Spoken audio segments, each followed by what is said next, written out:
Knights and the Packer Silhouette. Oke, kita mulai. Kita kenalan dulu nggak? Oke, ayo lanjut.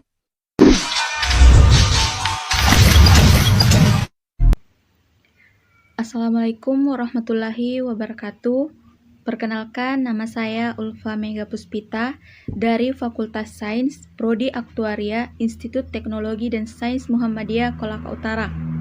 Di sini saya akan menjelaskan materi tentang sejarah bahasa Indonesia dan ragam bahasa. Yang pertama, sejarah bahasa Indonesia. Bahasa Indonesia lahir pada tanggal 28 Oktober 1928. Pada saat itu, beberapa pemuda dari pelosok Nusantara berkumpul dalam rapat pemuda dan berikrar yang pertama, bertumpah darah yang satu, tanah Indonesia. Yang kedua, berbangsa yang satu, bahasa Indonesia. Dan yang ketiga, menjunjung bahasa persatuan bahasa Indonesia. Dahulu, bahasa Indonesia dikenal dengan bahasa Melayu sebagai bahasa penghubung antar etnis yang mendiami Kepulauan Nusantara. Nah, selain menjadi bahasa penghubung antar suku, bahasa Melayu juga menjadi bahasa transaksi perdagangan internasional di kawasan Nusantara. Bahasa Melayu menyebar ke pelosok Nusantara bersamaan dengan menyebarnya agama Islam di wilayah Nusantara.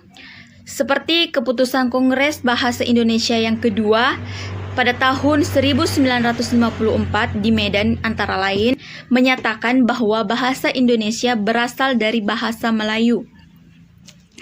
Nah, terdapat dua jenis bahasa Melayu, yaitu yang pertama adalah Melayu Pasar. Jenis ini sangat lentur sebab sangat mudah dimengerti dan ekspresif dengan toleransi kesalahan yang sangat besar dan mudah menyerap istilah-istilah lain dari berbagai bahasa yang digunakan para penggunanya. Yang kedua, Melayu Tinggi, yang pada masa lalu digunakan oleh kalangan keluarga kerajaan di sekitar Jawa, Sumatera, Semenanjung Malaya. Bentuk bahasa ini sangat sulit karena penggunaannya sangat halus, penuh sindiran, dan tidak seekspresif bahasa Melayu Pasar. Nah, mungkin ada teman-teman yang bertanya, kenapa bahasa kita disebut bahasa Indonesia? Kenapa bukan bahasa Melayu? Nah, saya akan menjelaskan alasannya kenapa. Karena penggantian nama dari bahasa Melayu menjadi bahasa Indonesia mengikut pada usulan dari Muhammad Tabrani pada Kongres Pemuda I yang beranggapan bahwa jika tumpah darah dan bangsa tersebut dinamakan Indonesia, maka bahasanya pun harus disebut bahasa Indonesia. Yang kedua, saya akan menjelaskan tentang ragam bahasa Indonesia. Nah, apa sih ragam bahasa Indonesia itu? Nah, saya akan menjelaskan pengertian ragam bahasa terlebih dahulu. Ragam bahasa Indonesia merupakan variasi bahasa menurut pemakaian yang berbeda-beda sesuai topik yang dibicarakan. Adapun jenis-jenis ragam bahasa, yaitu yang pertama, ragam lisan, yaitu bahasa yang dihasilkan melalui tulisan sebagai unsur dasar. Yang kedua, ragam tulis, yaitu bahasa yang dihasilkan melalui tulisan dengan huruf sebagai unsur dasarnya. Yang ketiga, ragam baku. Ragam baku adalah ragam yang diakui dan dilembagakan oleh sebagian besar warga masyarakat sebagai bahasa resmi. Yang keempat, ragam tidak baku, yaitu ragam yang ditandai dari ciri-ciri menyimpan dari ragam baku.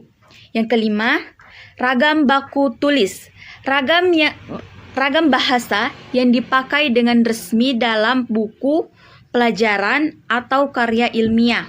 Yang keenam, ragam baku lisan, ragam bahasa yang bergantung pada besar atau kecilnya ragam daerah yang terdengar dari ucapannya, seperti mungkin logat Bugis, Tolaki, Luwu, Toraja. Yang ketujuh, ragam sosial adalah ragam bahasa yang sebagian norma dan kaidahnya berdasarkan atas kesepakatan bersama dalam lingkungan sosial. Yang kedelapan, ragam fungsional, yaitu ragam bahasa yang dikaitkan dengan lembaga atau profesi, lingkungan kerja, dan kegiatan tertentu lainnya.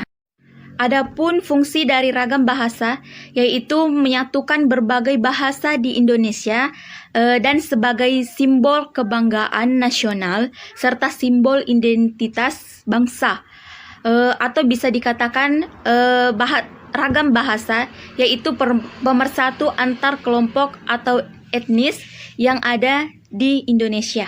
Sampai di sini penjelasan materi dari saya. Mohon maaf bila ada kata-kata atau ucapan saya yang tidak berkenan, dan mungkin dari penjelasan saya tadi masih ada yang belum bisa dipahami. Billahi fisabilil haq fastabiqul khairat. Wassalamualaikum warahmatullahi wabarakatuh.